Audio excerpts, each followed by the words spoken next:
Tungkol naman sa mga paghahanda sa pahalik at traslasyon ng Jesus Nazareno, makakausap natin si Police Major Philip Ines, tagapagsalita ng Manila Police District. Magandang umaga at welcome po sa Balitang Hali.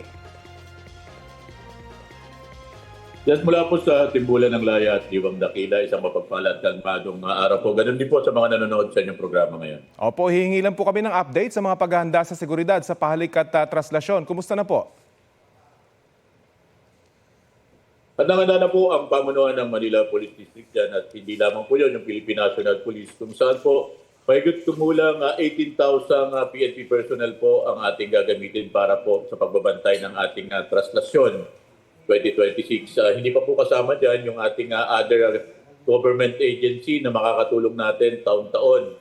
At ngayon pong January 7, magkakaroon po tayo dyan ng final press briefing sa Quirino Grandstand. At pagdating naman po ng hapon, magkakaroon po tayo dyan ng yung ating pong tinatawag nating send-off ceremony.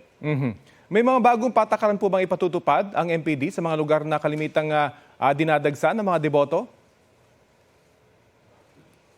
Meron lang po tayong mga konting adjustment, katulad po yung sa ating schedule na pahalik sa January 7 to 9. Yung pong mga yung pong entrada natin dito po sa may Calao, meron na po tayong nilabas ng mga public advisory dyan para po maging gabay ng ating mga kababayan. Yung pupunta po dyan sa Quirino Grandstand para po dito sa ating taunang activity.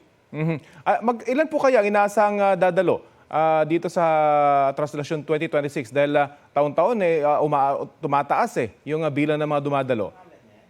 Tama kayo dyan, Sir Rafi. Nung nakaraang taon na nakapagdala tayo ng mahigit 8 milyon nating mga kababayan o yung mga deboto natin na nag-participate dito. At ngayon namang taon, inaasahan natin na ganun din at baka mas dumami pa ngayong taon. Kung may ibang bilin pa po kayo para sa mga deboto na dadalo rito na sa inyo pong pagkakataon.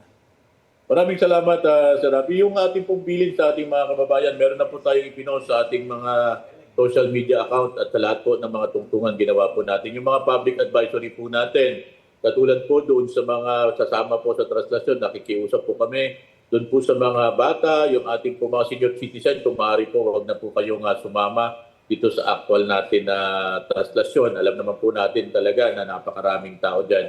Pwede po kayong manood na lang sa live streaming. Meron po tayong ginagawa dyan na taon-taon. Mapapanood nyo rin po ito.